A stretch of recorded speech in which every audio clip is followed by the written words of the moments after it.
아주 우연이었습니다. 보려던 건 아니었어요. 그저 시선이 그쪽으로 향했을 뿐이었죠. 오늘의 이야기 시작합니다. 저는 50대 남자입니다. 아내는 전문직이고 저는 작년부터 재택근무를 하고 있어요. 결혼도 늦게 했고 아직 애가 초등학교 저학년이라 등하교는 제가 맡고 있어요. 그러다 보니까 등하교 시간에 학부모들을 자주 보게 되는데요. 그 여자도 그중 한 사람이었습니다. 같은 아파트에 살고 아이도 같은 학년이었고 말이죠. 그렇게 학교 앞에서 몇 번, 아파트 단지에서 몇 번, 심지어는 마트에서 몇 번 정도 마주쳤고 말을 길게 나눈 적은 없지만 서로 간단한 인사를 하는 정도였죠. 그녀는 첫인상부터 인상적이었어요. 솔직히 말이에요. 남자라면은 눈이 안 갈 수가 없을 정도로 젊고 균형 잡힌 몸매였어요. 아침 등교 시간에 다른 엄마들은 화장기 없는 얼굴로 아이 손을 잡고 나오는데 그녀는 늘 풀 메이크업에 옷도 제대로 차려입고 아이를 데리고 왔습니다. 가끔 시선이 마주칠 때가 있었는데 제가 보고 있다는 걸 아는지 의식하는 듯한 느낌은 받았는데 오히려 그걸 즐기는 모습이었죠. 늘 밝은 얼굴로 인사를 나누었고 저도 모르게 내심 호감이 가더군요. 참 주책맞게도 말입니다. 그날 이후로도 등교 시간은 늘 비슷하게 흘러갔어요. 학교 앞에서 인사를 나누고 각자 아이 손을 잡고 흩어지는 아침이었죠. 그러다 보니 아침에 서 있으면 저도 모르게 그녀가 왔는지부터 두리번거리게 되더군요. 그러던 어느 날 밤이었어요. 요즘 들어 자다가 깨는 날이 많아졌습니다. 그날도 눈을 감고 다시 누워 있었지만 잠은 쉽게 오지 않았고 결국 침대에서 일어났습니다. 서재로 들어가 스탠드 하나를 켰고 노트북을 습관처럼 열었어요. 그런데 그때였습니다. 맞은편 아파트 방에 불이 켜지더니 창가 쪽으로 사람이 움직이는 게 보였어요. 왔다 갔다 몇 번이고 오가는데 어디서 많이 본 실루엣이었습니다. 그제야 알겠더군요. 실루엣만 봐도 충분했습니다. 그 여자였어요. 순간 가슴이 철렁 내려앉았고 혹시라도 들킬까봐 반사적으로 스탠드불을 꺼버렸습니다. 불 꺼진 방에서 저는 숨을 죽였어요. 잠시 뒤 그녀는 창가 근처에 서서 상의 하나를 벗고 다른 옷으로 갈아입었습니다. 아주 잠깐이었지만 시선은 그대로 고정돼 있었어요. 그 순간 손에 땀이 쥐어졌고 심장 박동이 확실히 빨라지는 게 느껴졌습니다. 그녀는 옷을 정리한 뒤에도 방 안을 몇 번 더 오갔고 가끔은 창가 근처에 잠시 멈춰서 있기도 했어요. 눈이 마주칠 것만 같은 그 느낌에 몸이 먼저 반응하더군요. 책상 앞에 앉았습니다. 손이 닿는 곳에 사각 티슈가 하나 놓여 있었습니다. 이런 감각 정말 오랜만이었어요. 그날 이후로 비슷한 시간에 눈이 떠지는 날이 늘었습니다. 혹시나 하는 마음으로 그 시간을 기다렸던 것 같아요. 잠에서 깨면 굳이 생각할 필요도 없었습니다.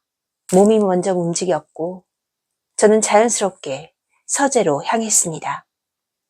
불은 켜지 않았습니다. 노트북도 더는 열지 않았습니다. 푹신한 의자에 앉아 그저 맞은편에 불이 켜졌는지 그녀가 와 있는지를 불 꺼진 방에서 숨죽인 채 바라봤어요. 어느 날은 아주 가벼운 차림으로 창가에 서 있는 것처럼 보이기도 했습니다.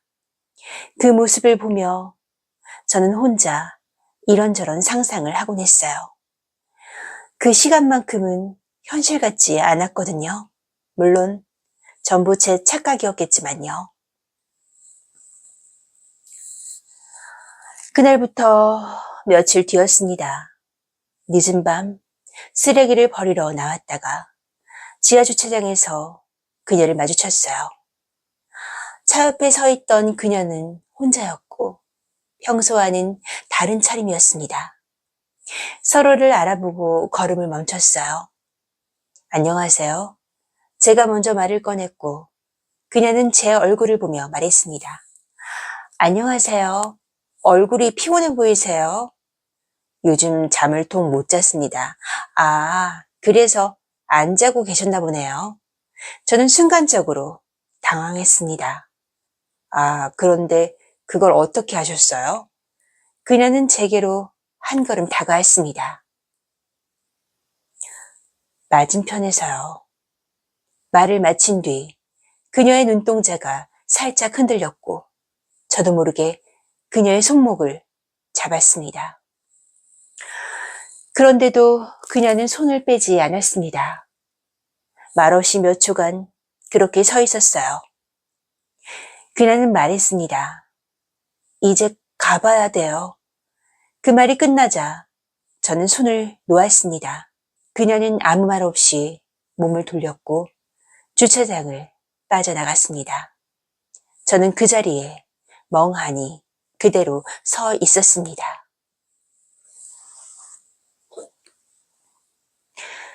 그날 밤이었습니다. 이미 들통난 마당이었고 피할 이유도 없었습니다. 그 시간이 되었고 저는 약속이라도 한 것처럼 서재로 향했습니다. 불은 켜지 않았습니다. 잠시 뒤 맞은편 방에 불이 켜졌습니다. 그녀였습니다. 이번에는 창가로 더 다가왔어요. 가까워졌다가 멈췄다가 다시 한 걸음 그리고 저를 향한 듯 손짓을 했습니다. 잠시 후 창가 아래로 옷 하나가 떨어졌습니다. 그리고 또 하나. 이번에는 조금 더 천천히 그리고 마지막 하나까지도요.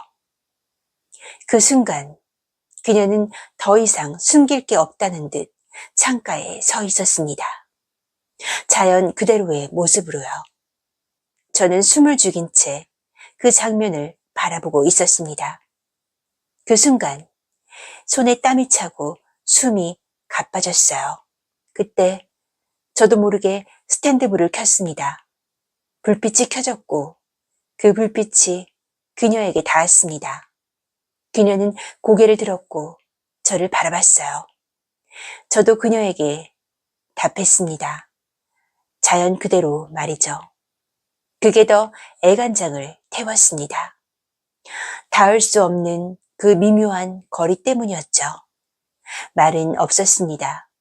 하지만 그날 밤 이후로 우리는 같은 시간을 기다리게 됐습니다. 그러다 어느 날이었어요. 낮에 아파트 앞에 이삿짐 차가 서 있었습니다. 별스럽지 않게 지나쳤어요.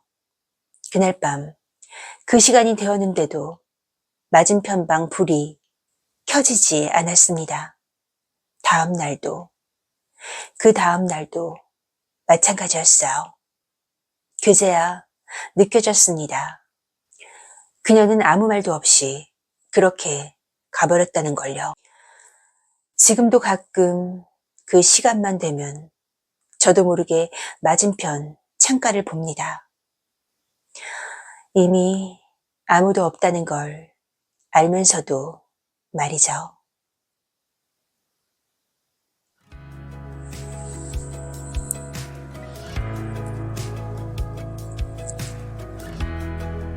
오빠들, 오늘의 이야기는 어떠셨나요? 오늘도 끝까지 함께 해주신 오빠들 정말 감사드려요. 구독과 좋아요도 해주실 거죠?